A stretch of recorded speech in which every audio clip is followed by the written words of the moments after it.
many friends, so many supporters, and people who care about the future of our communities, our country, and our democracy. And I have to say, personally, I have been waiting for this day for more than a decade, so I'm really excited to be here. To introduce myself, my name is Zaya Tong. I'm a science broadcaster, filmmaker, and author. I hosted a show called Daily Planet on Discovery Channel for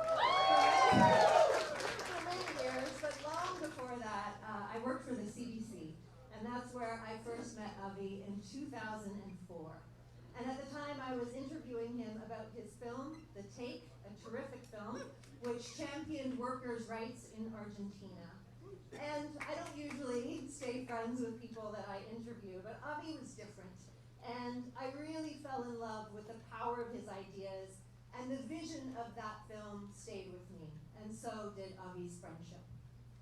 And what really impressed me the most about Avi, and continues to, over the years, is that I kind of see him as commitment embodied in a human form. He does not waver, that man. He has integrity, compassion, and a deep, unshakable commitment to justice.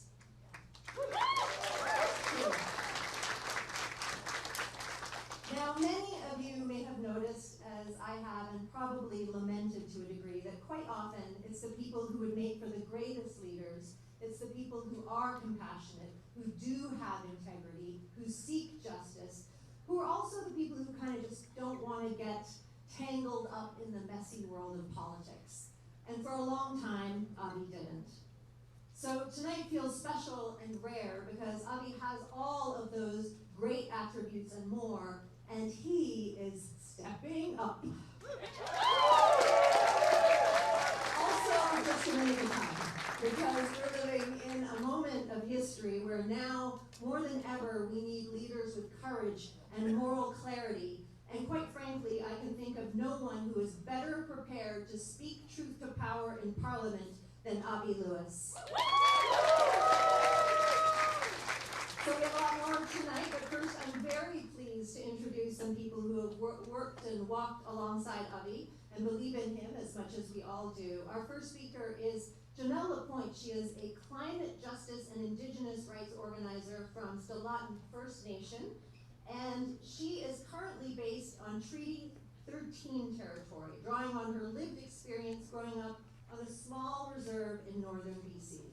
She centers intersectionality in her environmental work, builds collective power, and helps others see their stake in challenging the status quo. Please welcome Janelle to the stage.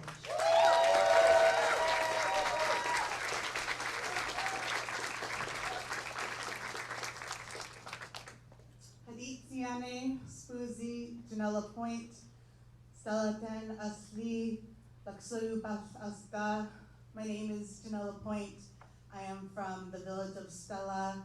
I sit with the Caribou clan, and I'm grateful to be here with you all today as an uninvited guest on Treaty 13 territory in my new city as of 3 weeks ago. I always say to know me is to know the land I come from. My community is located in the northern central part of so-called British Columbia, and the earliest settlers that came to my area wrote about just how abundant the ecosystems were, how generous my people were, how sophisticated our languages and governance structures were. But unfortunately, my homelands also tell the story of some of the ugliest parts of Canada. From the house I grew up in, I can see Highway 16, the highway that was forced through my territory, known as the Highway of Tears, where there's disproportional violence against Indigenous women, girls, and Two-Spirit. My community has struggled with basic needs like clean drinking water because arsenic has poisoned our supply. We've had extractive industry after industry lined up to make their wealth and leave our land with scars. And single-handedly, these corporations have put species like sturgeon and keystone species like sockeye salmon at the brink of collapse. And I started climate organizing while I was a guest on the Secwepemc to the Kamloops territory, also known as Kamloops, while they were facing the disastrous Trans Mountain Pipeline. And this was a time where climate was the mainstream topic, and I'm really proud that I found my voice. I gained all these skills in this time. But as the years went on and I was living outside of my homelands and spending so much time digging into the problem over and over again, trying to convince people that climate change was urgent and that, oh my God, yes, colonialism is linked to the problem, I was being driven a little bonkers. And meanwhile, the conversation in my homelands kept shifting not in my favor. We experienced a boom and bust cycle that at 29 years old, I should know nothing about, as our hometowns, major employers in the forestry and mine industry suddenly up and left. Despite spending summers and smoky skies so terrible that I've witnessed skies turn completely black at 2 p.m., people are still lining up to welcome the next extractive industry because they're so desperate to put food on the table. And I started raising alarm about our government abandoning any semblance of justice, land restitutions, or real solutions for Indigenous people for this thing they call economic reconciliation, which is now being used by politicians of all stripes to excuse why they're sidestepping free, prior, and informed consent from Indigenous peoples. Because I was watching some of the worst perpetrators of environmental harm and violence against Indigenous people sponsor community barbecues and build these relationships with people in my community. And my family, who's still living in my community, who already had to drive 1.5 hours to get groceries like fresh produce, were drowning in the rising costs of food. And so fear and conspiracy and hate started to fester in my homelands, making the area that my people have inhabited since time immemorial an extremely difficult place to live. And you can only imagine how heavy that is to witness in my short lifetime, watch a place that I love so much drastically turn away from the traditional values that governed the lands long before contact. And so last summer, in my grief and exhaustion, I decided to slip into a climate panel discussion with Anjali Apadarai, Bill McKibben, and Avi Lewis. Now I'm gonna tell myself here, I am a huge introvert, and that will not change no matter how many times I'm put in front of a microphone. And climate work is really all-consuming. It's my all day, every day. And so I'm not often leaving my house to watch an in-person panel discussion on a subject that I already is so consuming for me. But I did it because I was desperate to hear people talk about the problem the same way I do. And so I planned on just slipping in and listening, but they all saw me and greeted me. And Avi, who I had connected with online during the pandemic, but hadn't met in person, quickly rushed over to me and gave me this really big, warm Avi hug. And I know at the time I'd probably been posting some like cryptic messages on the internet, you know, that's kind of my thing, about how sick I was of tokenization, of billionaires, of watching surging right-wing political power take over our communities. And so after chatting for a little while, Avi grabbed me by the shoulders and said something along the lines of, I can tell you're struggling, I see you, and I'm with you.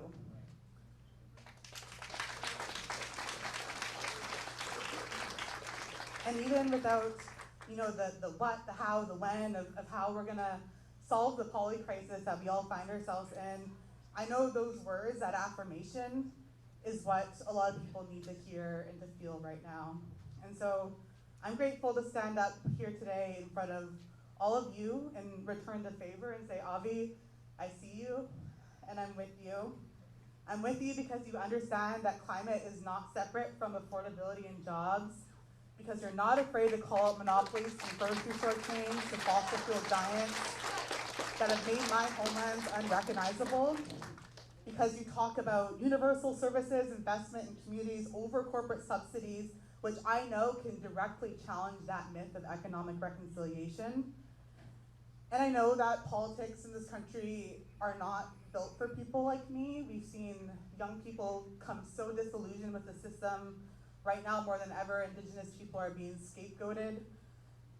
But I believe that this campaign can rebuild it for all of us, rooted in Indigenous rights, climate justice, and community care. And I know that all of you are here for maybe the same reasons or similar reasons, so I'm glad I get to say, we see you, we're with you, we're with all of you who are fighting for justice, and I believe that this campaign can transform so much of the grief that we're feeling and build power for the future we deserve. So thank you, Avi, for stepping up into leadership, and all of you for listening to me tonight.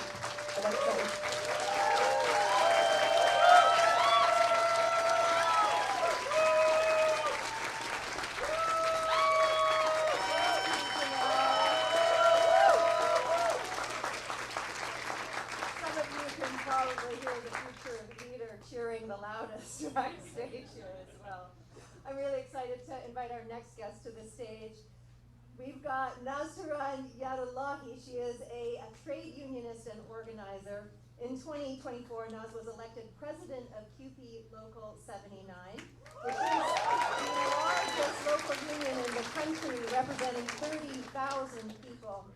As president, she led the recent contract negotiations with the City of Toronto, winning an unprecedented agreement that, among other things, eliminated minimum wage jobs from city employment and achieved unprecedented wage increases for the lowest wage workers. Her commitment to the working class struggle is rooted in worker solidarity, our shared humanity, the pursuit of justice, fair wages, and safe, affordable living for all. Please welcome Naz to the stage.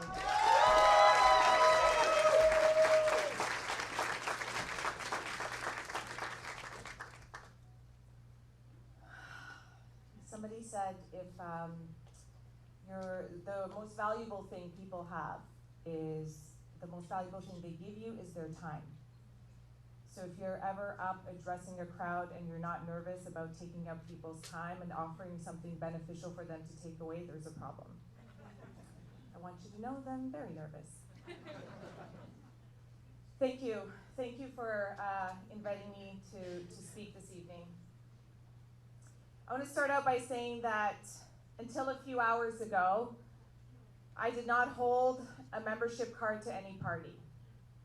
Not because I didn't want to, because I was disillusioned and I didn't believe in anything that I was seeing or the things that were happening around me.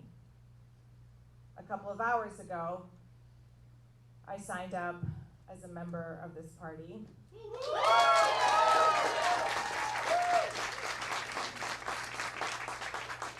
Not necessarily because of what it has represented over the past little while, but because of the potential that it has and the potential that I see this evening here.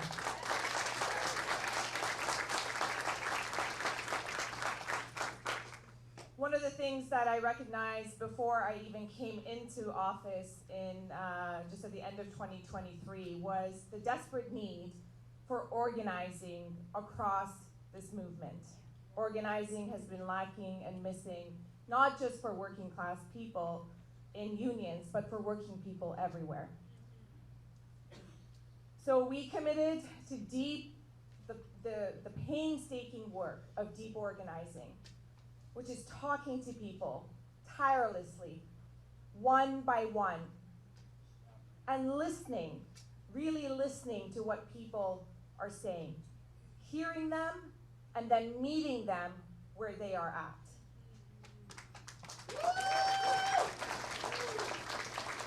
Only when you actually listen to people can you respond without just checking off a box or sounding like a broken record.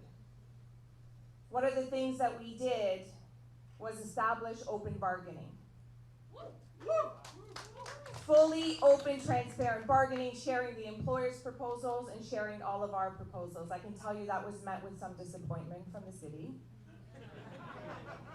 But our commitment is not to the oppressor or to the employer. Our commitment is to the people that we are here to represent.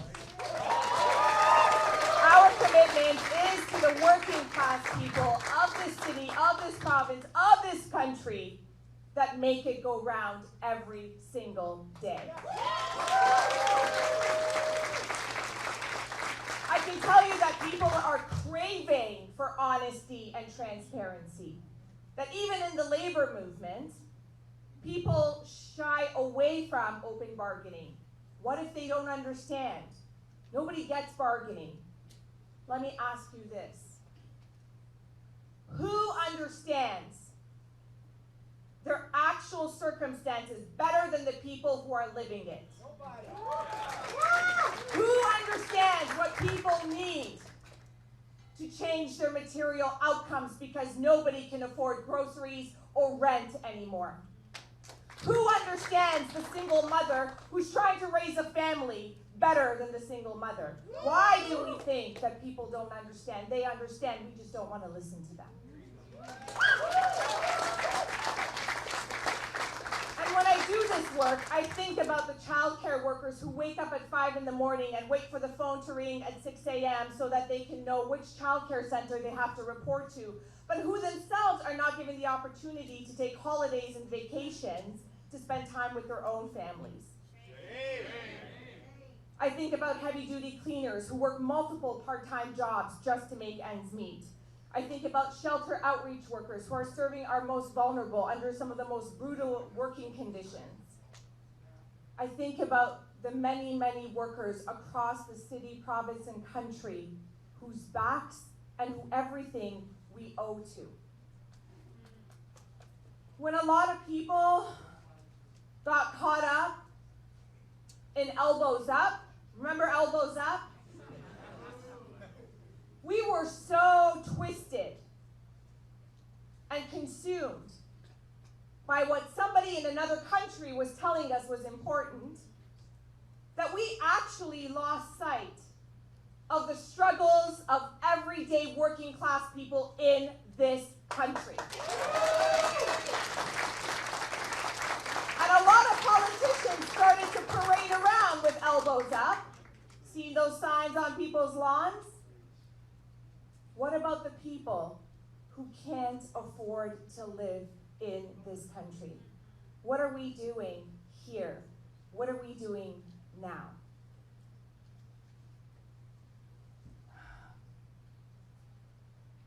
There is a deep fear inside of me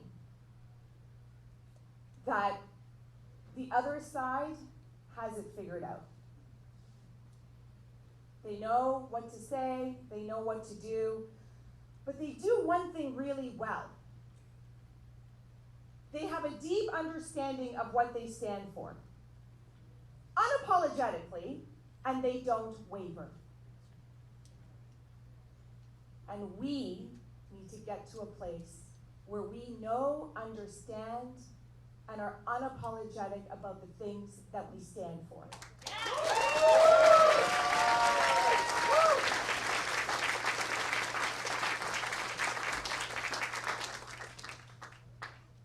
We have to have a plan. And that plan has to be responsive to working class people.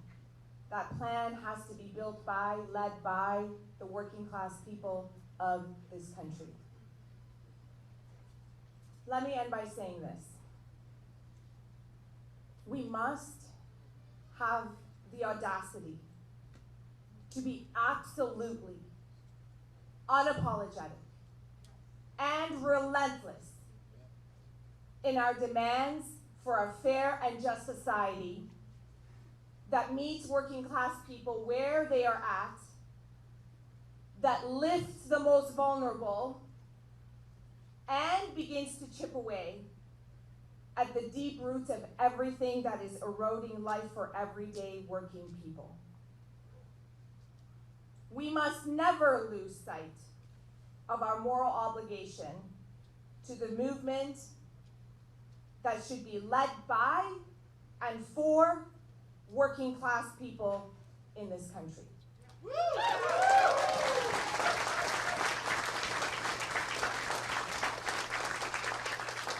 One of the hardest things about being a leader is to be held accountable. But accountability and honesty is everything. And it means to be honest and open with people at all times. And I'll end with this. It's time to give this party back to the working class people of this country. Thank you.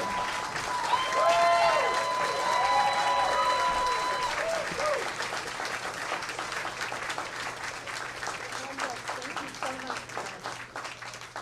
The shy and introverted speakers are powerful. Holy cow.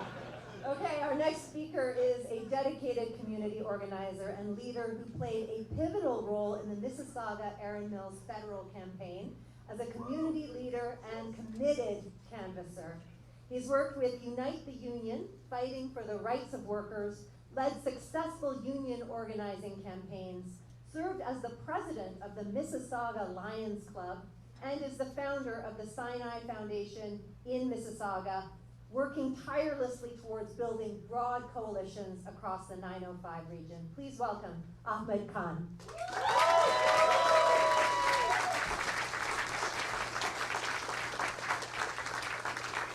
Thank you very much, and thank you very much for coming in and giving me opportunity to come here. I will be potential candidate from Mississauga, Erin Mills. And giving you a little bit background that I have, I work as a front desk person at a hotel in Toronto Airport. Our hotel was a venture in, and then it was bought out by Travelodge. There was an Indian company, they came in and took over.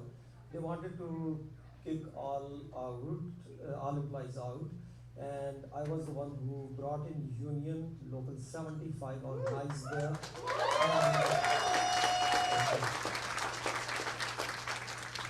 So I was the first steward and even did quite a bit of work in labor court and did a lot of mitigation work as well, and successfully got a contract and did about one whole month picket line outside in cold weather. And while we were almost airport hotel, because a lot of airline crew was staying there, so we reached out to pilots and told them that you have a union and we are working towards union, so please help us out. And they completely stopped coming in the hotel, and that is the reason we got our contracts.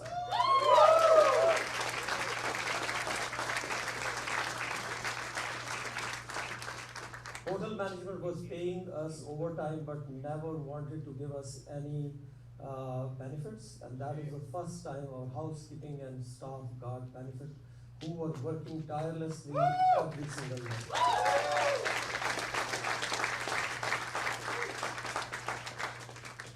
After that, in 2000, I moved into IT field and became IT manager, and still I'm working as an IT professional.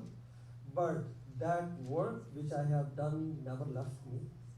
I started one of non-profit organization, Sinai Foundation Canada. As we were in 2019, COVID hit us, and everything was locked down and nobody was doing anything.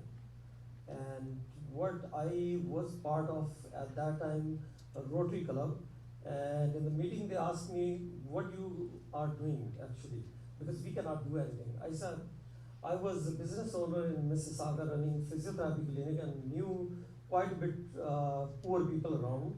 So what I started doing is buying grocery online for my family and getting some extra groceries for poor seniors, and me and my wife was delivering them.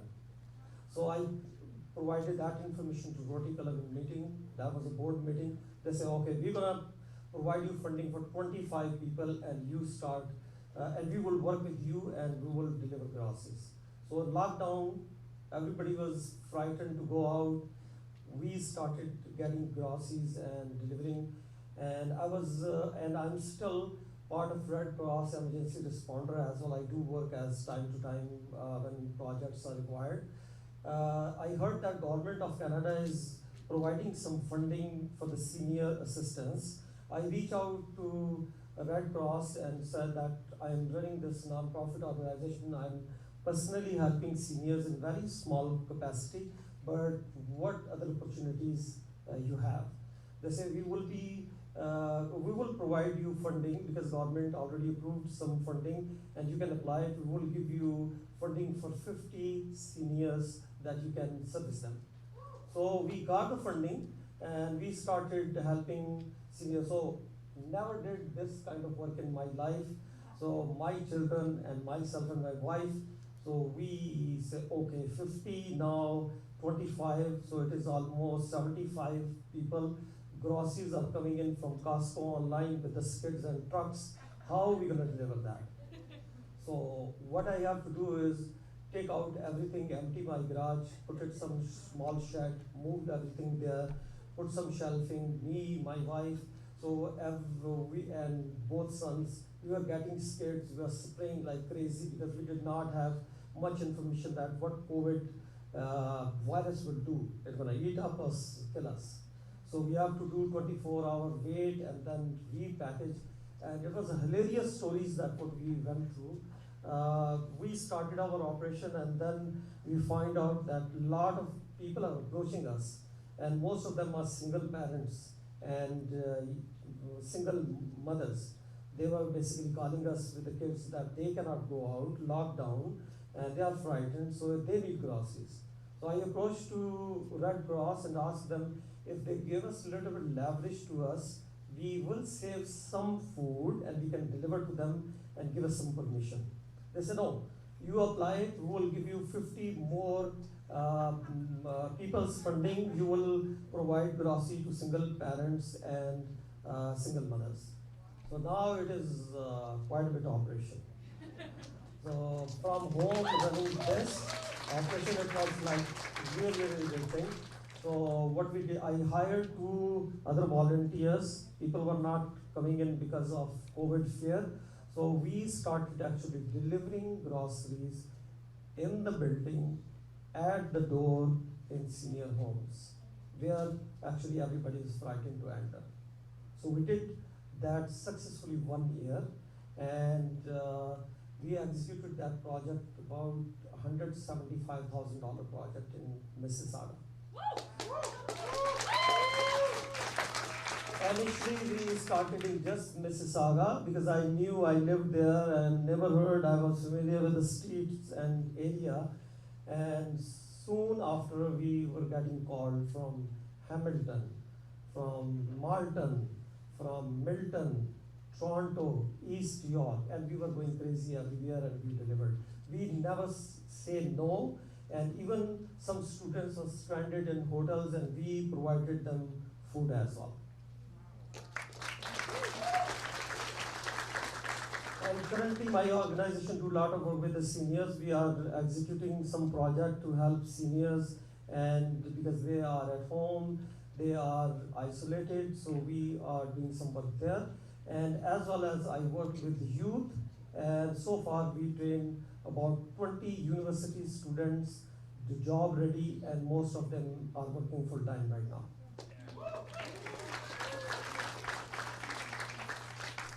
Story goes on. I moved from Rotary Club to Lions Club. I was a past president. 2 years back, I was the president of Mississauga Central Lions Club. I am current farmers market manager. We run 2 farmers market in Mississauga, and we raise about almost $125,000 to $130,000 in 5 months. We have so far donated $1.7 million to Trillium Health Partners, which run 3 hospitals. We bought 3 ambulances for St. John's Ambulance. We started dog guide program, which puppy cost us to bring a trained dog about $35,000, and we gave away to disabled people, free. So this is work is continued, and I thought this will be the good time to look at in politics. I did work in 2004 and 2008 with Liberal Party with 3 candidates. One was Vic Dillon, it was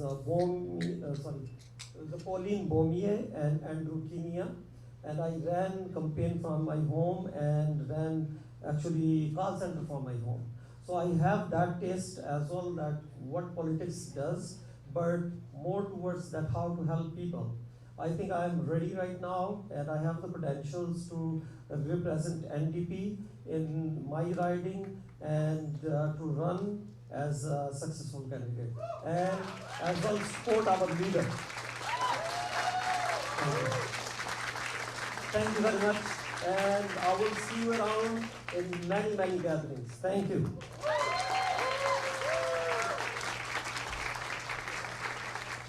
Thank you, Ahmed.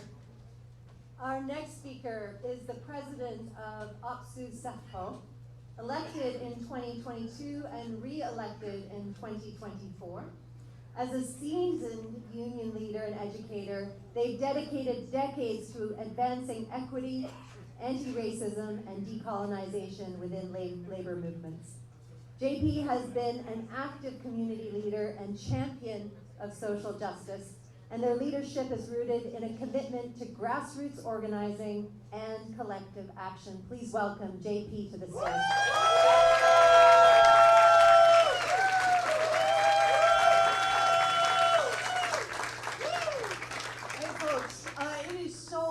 So wonderful to be here. I am indeed JP Hornick, and I am indeed the president of unsuccessfully. But I'm not actually here in that role tonight. I'm here as myself, as an engaged participant in our collective life. And I gotta say, what excited me most about being in this room is seeing so many people that I know from around Toronto who are committed activists in a number of causes that I have committed my life to as well. And so it is fabulous to be in a room full of comrades who are all sharing their time, sharing their energy, to support a guy who we know is gonna actually allow us to take our party back and move it forward. Continue to hope. We know this is a difficult time for the federal NDP. We're down to 7 seats, which is a crisis because people were so afraid of Polyev that they flocked to vote for Carney, who turned out to be Polyev in a red tie.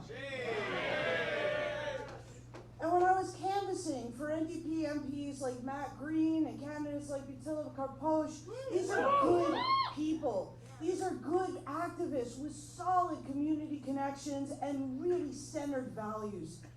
People did not vote against them in the same way that people did not vote for the Liberals. That's right. People voted against Polyev because they saw him as Canada's own Trump. Yeah. But the policies that Carney is now supporting are many of the same policies that Polyev supported. The good news is these are not the policies that Canadians want. We don't want to slash public services in order to invest billions in the war machine. We don't want to override Indigenous rights to build mega projects that are doubling down on fossil fuels. We don't want legislation like Bills C2 and C5 that demonize refugees and immigrants. What we need is an NDP that will push back against these liberal and Tory ideals. We need an NDP that gets us back to our roots, that fights for workers, that centers economic justice, that doesn't shy away from using words like class or socialism or genocide.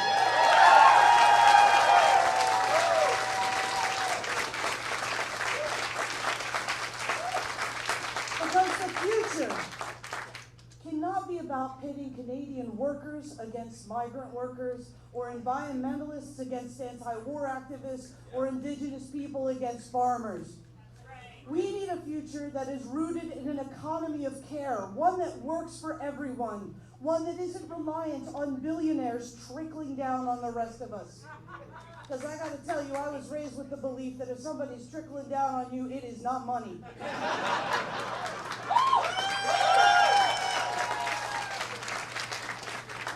I've seen Avi's pitch, and I like it. I've seen what Avi can do, and I like that even better. I've talked to Avi a lot, and I like him.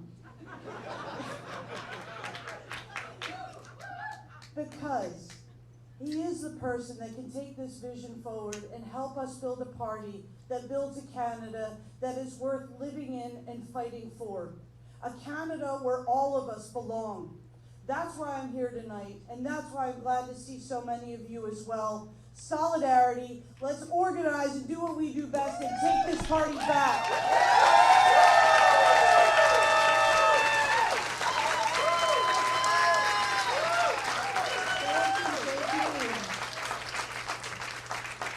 And our final guest speaker tonight, before we bring out the man of the hour, is Judy Rebick.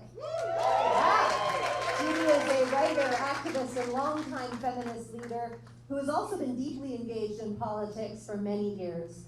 She spearheaded two major efforts to push the party to the left: the New Politics Initiative and Ontario's campaign for an activist party.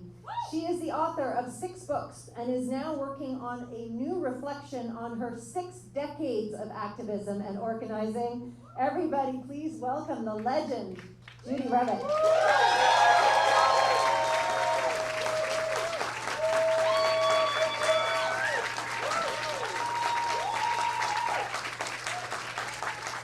Well, it's great to be here, and Avi was surprised that I agreed to come because he approached me 3 years ago in BC and told me he was thinking that when Jagmeet stepped down, he would run for leader, and would I work with him? And I said, forget about it. You know, like, I've been involved not in 1, not in 2, not in 3, 4 efforts to change this fucking party.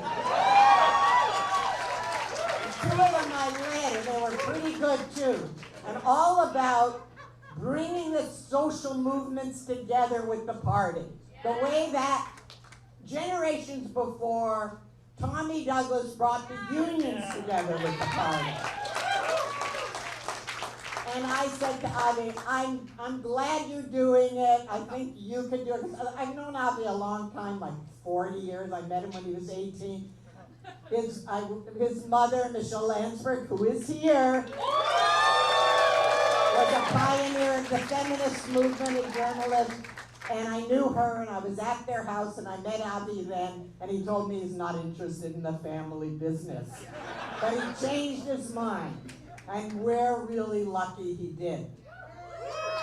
And I changed my mind too, because when Avi, the next round was Avi traveled around talking to people like me who were really skeptical about him trying to change the party. And that impressed me.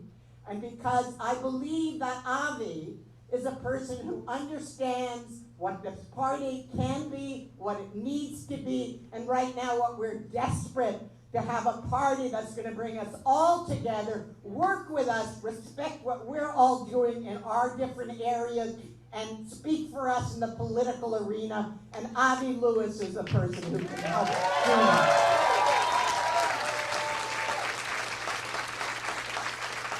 And I changed my mind because Avi said to me when we met, I can't allow this to happen, that in this moment, when we need a left-wing party more than we've ever needed one, that there's not going to be one in Canada. We can't allow that to happen. And the only way we can stop that from happening is to have a frankly, openly, left-wing, anti-racist, feminist parties that are going to fight the billionaires and stand up for working people. And Avi Lewis can lead that party.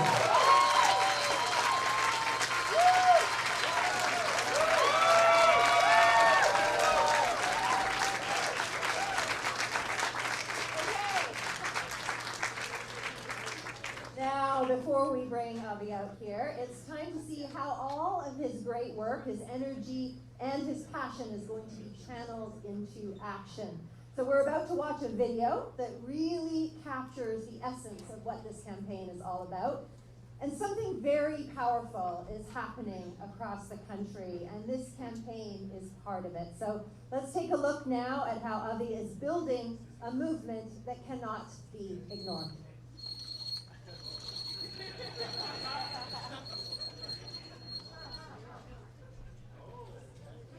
Life in Canada today feels on the edge. Everyone's seeking just a little stability. Everyone's told, you're all on your own. It doesn't help that we're under economic attack. Disruption grenades flying over the border without warning. But there's an even bigger crisis, one that Donald Trump only magnifies. It's the everyday emergency of just trying to get by in an impossible economy. Whether you're taking care of loved ones, hustling with multiple gig jobs, or punching the clock 9 to 5, working hard doesn't earn you a living. $100 for a cell phone plan, $300 for a cart of groceries, several thousand a month for rent or a mortgage payment. These days, every politician claims to be shocked by the costs. What they don't talk about is why. The billions in profits for the tiny group of corporations that control every part of our economy. 3 phone providers, 3 grocery giants, 5 oil companies, and the 5 big banks that fund them. And when it comes to those oil and gas CEOs, they're not just hoarding extreme wealth, they're foreclosing on our shared future. Every summer now, wildfires poison the air, incinerate entire towns we love. And you know why it's happening, because liberals and conservatives in Ottawa let them get away with it. In the 1970s, my grandfather David Lewis, one of the founders of the NDP, said it well. The government and big business both hold hands in your pocket. His generation refused to accept a rotten deal. They want public health care, pensions, the whole social safety net that used to have in the economy time. That's the traditional struggle I was raised in. I came of age in the fight against free trade deals. You remember the ones that killed hundreds of thousands of jobs and made us so vulnerable to U.S. bullying today.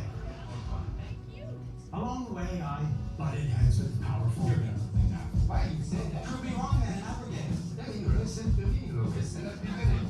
Hold on, David. I want to insist that you answer the question. You told the Calgary Herald that you support private health care. I just want to know if the Alliance Party does. You slashed 63 tons of them. You tried to close libraries. You said you do it in a heartbeat. And for 4 decades, I have stood with workers, telling stories of working class heroes, organizing for dignity in factories and fields, classrooms and care homes, shop floors and fishing fleets. Now, I want to stand with you and anyone who believes that the job of government is to goddamn govern. Public option for food and groceries. Healthcare that covers you from medication to mental health. A Green New Deal that creates millions of good-paying jobs. Elites want us to believe that these kinds of changes are impossible. They divide us, turn us against each other, rural against urban, unions against environmentalists, everyone against immigrants. Keep us punching down so we don't look up. But our job as New Democrats is to do exactly that. Bring everyone together. Dream big again. Put the people's demands to the powerful and win. Remind all Canadians that they are the money, but we are the many.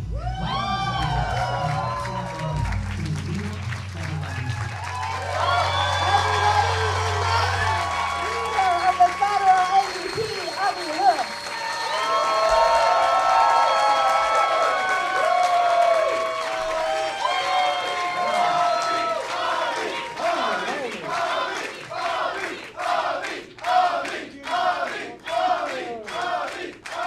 Hi everyone. Holy smokes. Hi Mom. Hello to my fellow media workers in the journalism class. You are also being oppressed by the bosses. Friends, good evening. Bonsoir tout le monde. What a roller coaster I have already been on. Janelle, you had me crying rivers. I can't look at Janelle right now because I don't want to cry. like that again tonight. But later on, can we have a cry together? Okay. Huge gratitude to all of the speakers. Janelle, JP, wow, what an honor to have you here. Ahmed, Naz, rock star. Yeah, you know Naz, right? And Judy, what can I say? Thank you so, so much. I am blessed to be part of a deep community of leaders and organizers here in Toronto. I mean, we're here for a leadership event, and I am just one of a procession of leaders to come to this podium, and you've just lived it. So you see there, we are many. From social movements, from the NDP, from the trade union movement. Et je suis très heureux d'être ici ce soir à Toronto avec vous tous et toutes pour lancer ma campagne à la direction de NPD fédéral.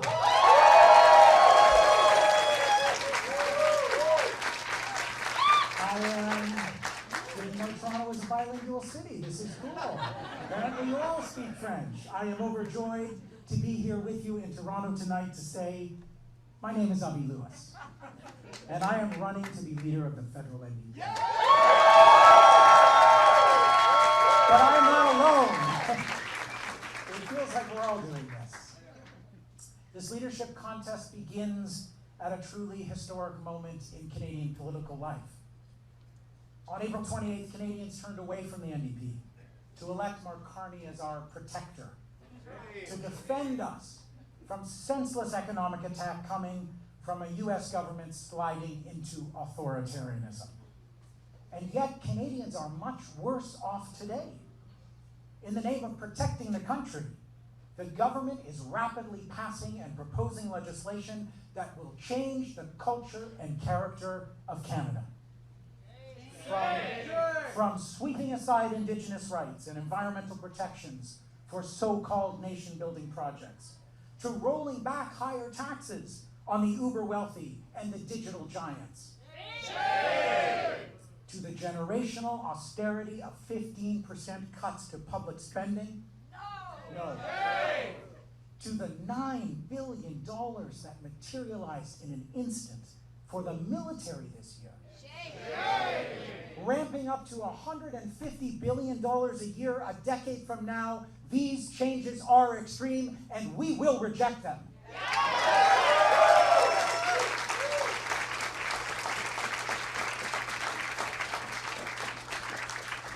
And let's be clear about who's responsible, because this is not just the Liberal government alone.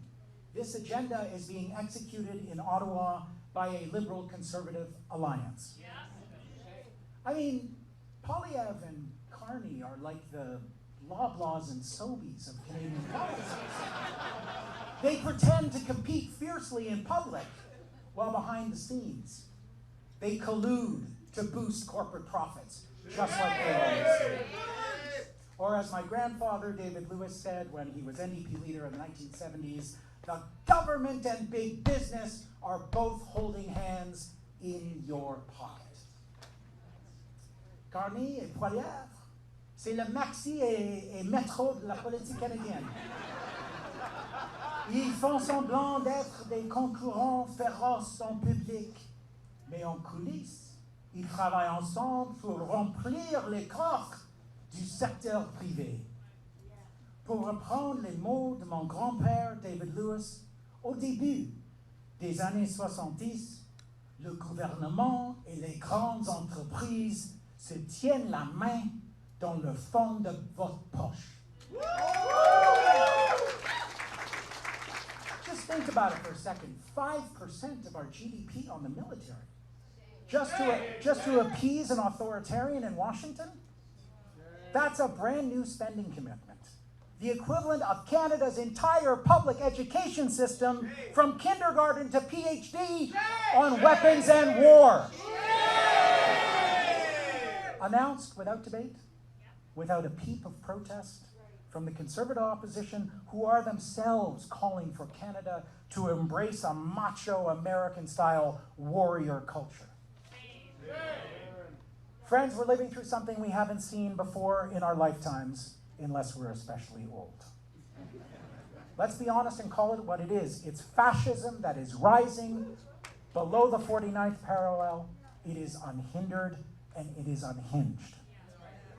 And we can't just say it can't happen here. That's the mistake made by too many throughout history. And we certainly can't respond the way the Liberal Conservative Alliance in Ottawa is, with cuts that will shred the social safety net and epic spending that will enrich the military-industrial complex, including the US arms industry itself. So what's our best defense? Our best defense is to double down on what makes Canada, Canada. On our healthcare system, our social safety net, every thread of which was fought and won with tears and blood in the streets, and our economic independence from the United States. If we're going to go to war, let's do it against the actual enemy that we all face, and that is the everyday emergency of just trying to get by in an impossibly unfair economy. That's the real crisis that grips Canadians. That's what begs for wartime level response. Here's the truth that only the NDP will speak aloud. From $10 for butter to more than $4,000 a month for a mortgage, much of the cost of living crisis is caused by a tiny group of huge corporations that dominate every part of our economy. Price fixing and profit gouging and gorging to their shareholders' content.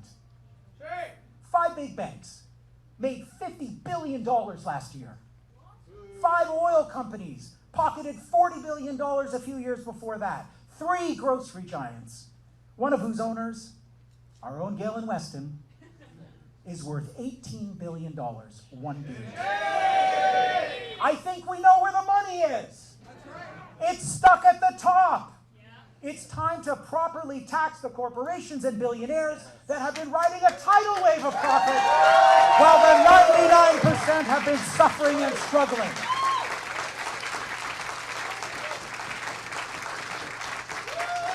The money is there. We need a government with the courage to go and get it for all of us. Because it is the federal government that has the power and the resources and the responsibility to ensure the fundamentals of a good life for all of us.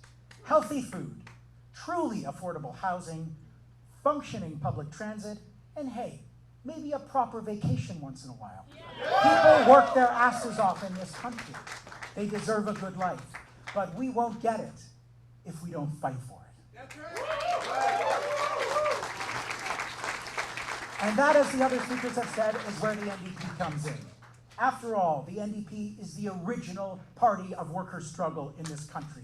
And in this moment of epic change and uncertainty, our party is needed as never before.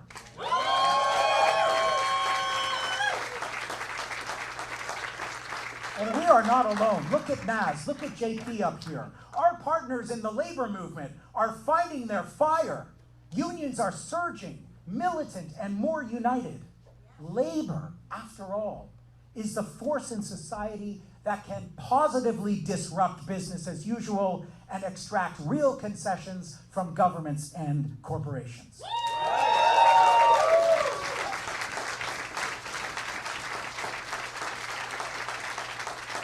You don't work, they don't make money. That's how it works. At the very same time, as you also heard tonight, we're seeing social movements build big, broad coalitions like the one that came together, and I was there, and I know you were there too, last weekend for Draw the Line.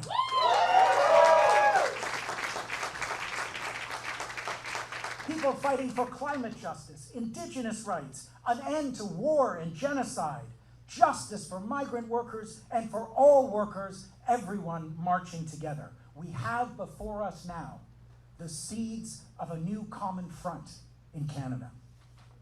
A movement of movements. And for me, this is a movement of movements and a moment within which a renewed and reinvigorated NDP can take its place. Yes. Not a party rushing to the front of the parade. Not a party recruiting for a cult of leadership. Finding our role in a constellation of resistance. a coalition of care.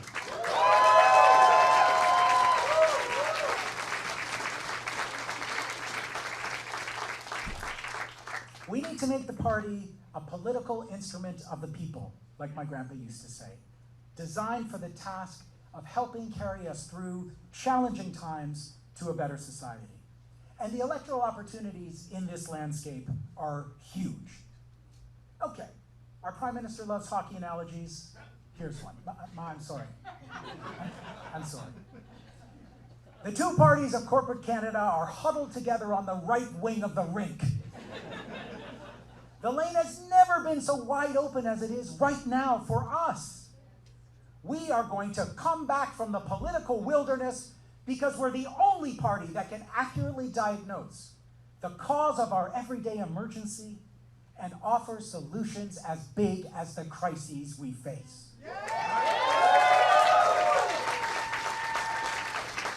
Les deux partis du Canada coopératif jouent maintenant à droite sur la patinoire.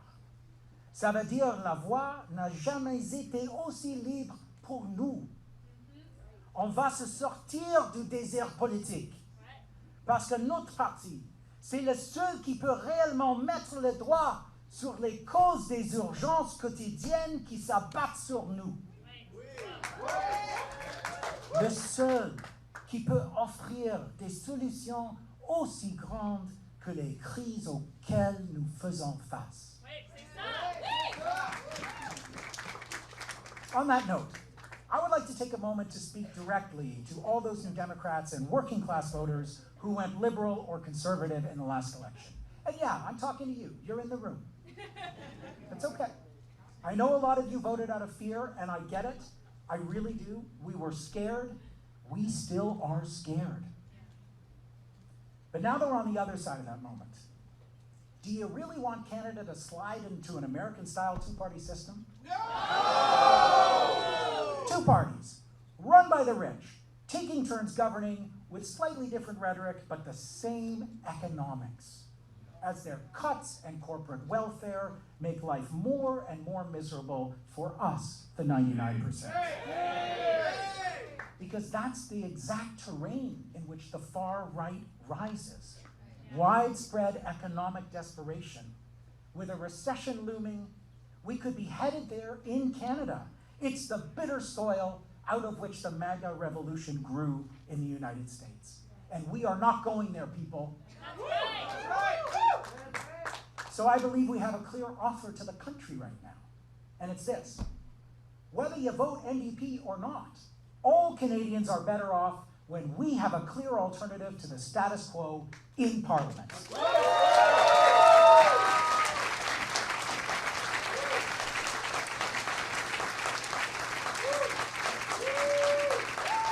And to that end, I want to lead an NDP that speaks courageously from a place of moral clarity, that takes positions that are easily understood and that meets the measure of this moment. The kind the majority of Canadians are hungry to hear, like these. The genocide in Gaza is horrific and unacceptable, and we have to do everything we can every single day to make it stop!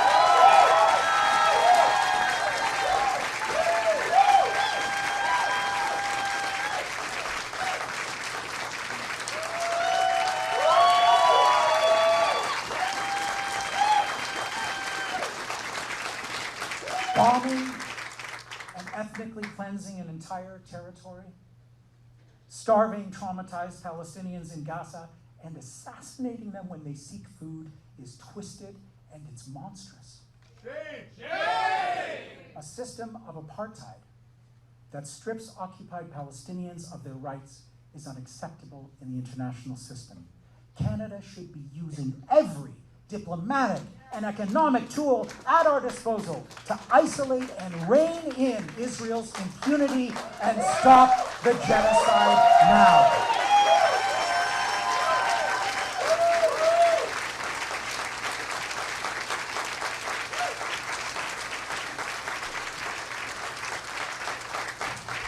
Here's another. Climate breakdown hasn't gone away. just because it's inconvenient for big business seeking maximum short-term profits. Entwined with all the other emergencies, this one is existential.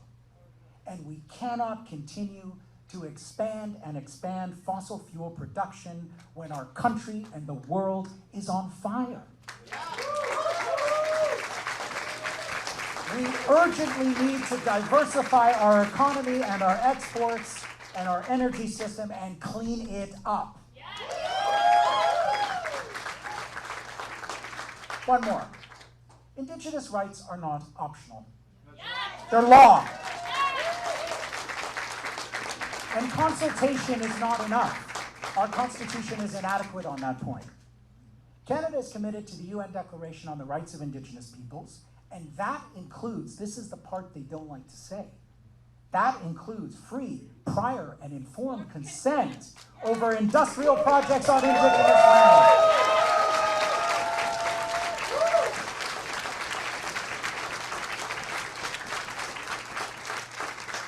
But the nation-to-nation relationship is not just about massive industrial projects and abstract legal principles. It's about justice in everyday life. It's about finding every one of those missing and murdered Indigenous women and girls and delivering them justice. It's about way more and way better housing on reserves, and the same for urban Indigenous communities too.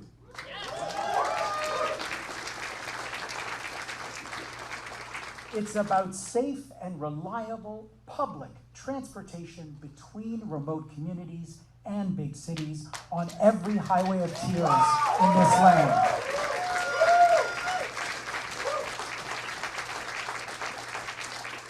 Reconciliation can't be a performance. It has to be about keeping people safe. The right of First Nations to decide what kind of development happens on their territories and letting the land heal for all the people who live on it.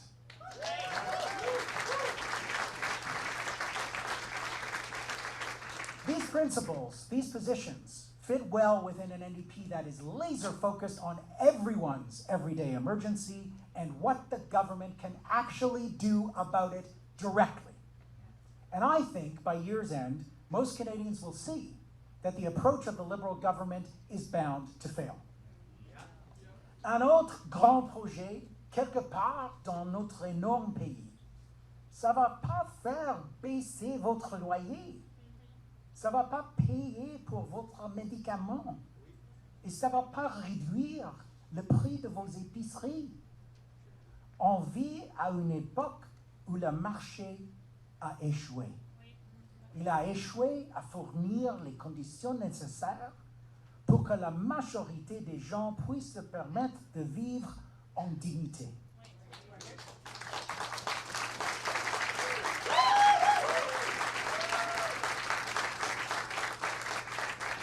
Et quand le marché échoue, le gouvernement doit mettre ses culottes. Right? Another mega project somewhere in this vast country is not going to lower your rent. It's not going to cover your medications. It's not going to pay the ridiculous bill for your groceries. We are living in a time of market failure.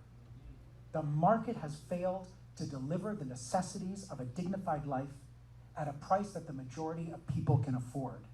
And at a time of market failure, the government needs to goddamn govern.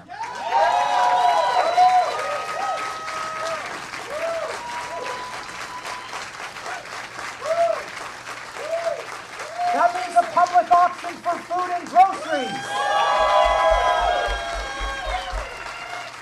It means a new public food system grounded in generational investments in public farmland and food supply chains.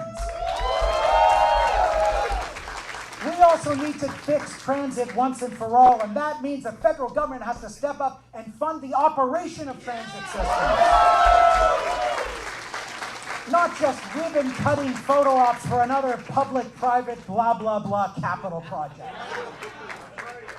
We need an electric bus revolution in this country that can save the auto industry in Ontario and Quebec while reconnecting communities across this country, especially on the prairies, that have been underserved for too long and will slash a major source of emissions in the process. And when it comes to housing, obviously there are more pieces to this puzzle. But the Carney government's approach, despite its shiny new wrapper, amounts to doing the same thing over and over again and hoping for a different result. The brand new housing authority will follow a tired old path, offering public money as an incentive to corporations and hoping against hope that this time private capital will build us out of a housing crisis. But as I predict we will soon see, you can't incentivize a revolution, Mr. Carney. We need the government to act on a truly public housing plan. What does that look like? It looks like the CMHC retooled as a public developer.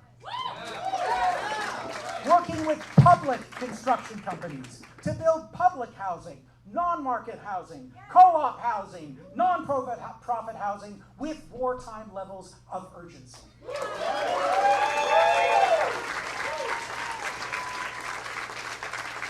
Making housing affordable and secure also means a national cap on rent increases. The federal government regulates the payday lenders. If corporate landlords are using algorithms to jack up the rent and keep it high for everybody, we gotta regulate that shit. It means a national anti-eviction policy that ensures basic protections for tenants facing displacement, and it means no more violent raids on encampments.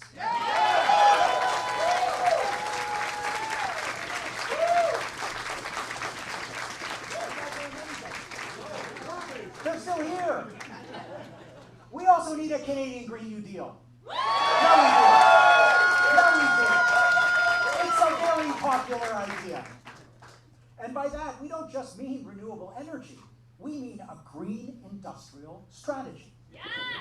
Embedding climate justice in the way we improve the everyday life of Canadians, from heat pumps for all, to deep energy retrofits, to union jobs in clean manufacturing of high-efficiency domestic appliances. I want to buy a washing machine in Canada that's made in Canada. We need power lines, not pipelines. Provincial trade in clean electricity from east to west to the north, electrifying our industrial economy.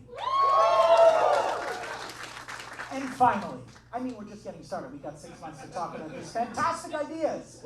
And these aren't the only ones. We're going to explore much more, and you're going to tell us what we need to consider, and we're going to have a genuine process of dialogue and exchange. But finally, just as I get going here tonight, you want a nation-building project? Rather than more mega projects to export natural wealth overseas, let's invest massively in the low-carbon care economy. Care work is climate work. 4.2 million Canadians already work in health, education, long-term care, and childcare. This work, mostly done by women, especially immigrant women, is the work that holds our society together. And the reason that our systems of care are crumbling is because we underfund them and we pay care workers a scandalously low wage. That's the reason why in many provinces we're still waiting for $10 a day daycare. We need to pay more. Childcare workers need to be making $35 to $40 an hour because they're taking care of our precious children.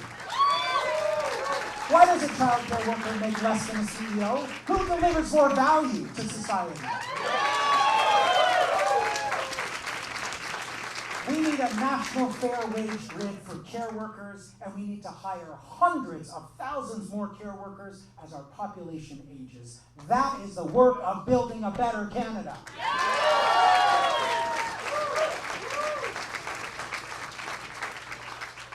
You know, being back here in Toronto is pretty sweet for me.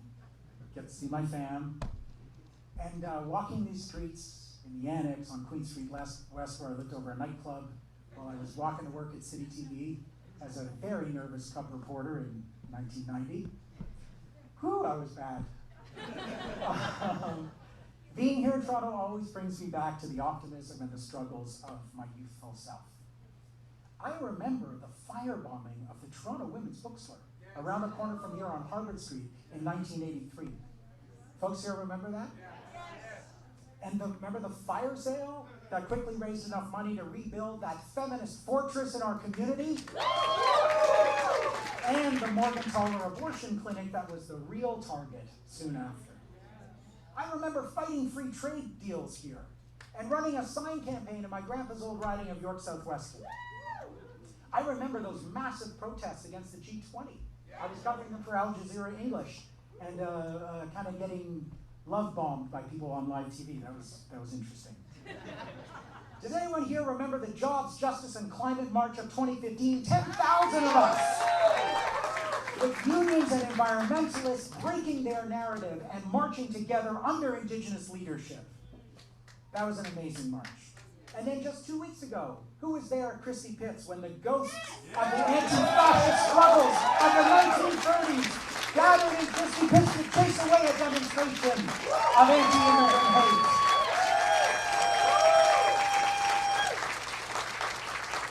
It's good to be back in Toronto in a time when people are waking up again and getting organized and fighting back. And it reinforces for me what I have believed since my teenage days in this town. On peut bâtir une société fondée sur la solidarité et l'humain. Une société où les loyers sont raisonnables,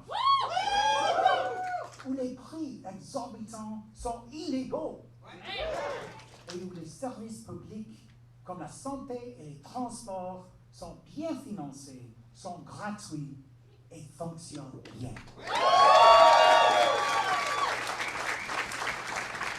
Une société où travailler dur nous permet de vivre et où, si on ne peut pas travailler, on n'est pas abandonné.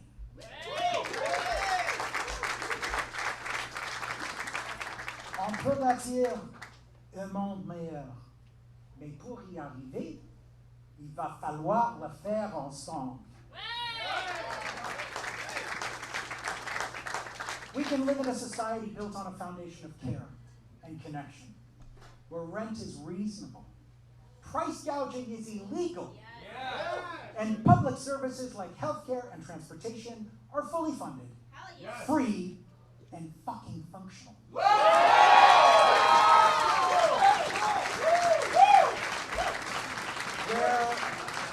Where hard work earns you a living, and if you can't work, you're not abandoned. Where disability is recognized as just another way of being, one that needs dignified support.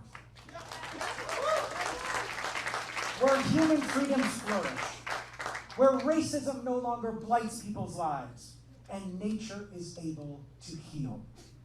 That better world is possible, but we can only win it by coming together the way we've come together tonight to achieve this scale of change we're talking about from the low point where we start. We'll need a movement of all of us, volunteering and phone calling and voting and advocating and organizing inside and outside the electoral process. Joining together in a struggle powered by deep compassion, deep belonging, and an unwavering commitment to justice, community, and solidarity. That's why I'm running to be leader of the NDP.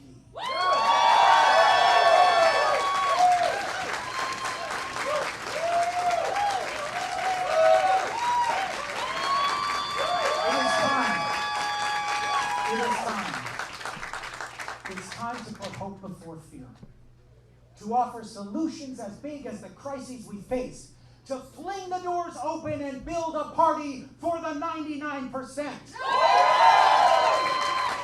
To fight for a government that stops serving the money and starts serving the many. Thank you all for coming. Let's get to work.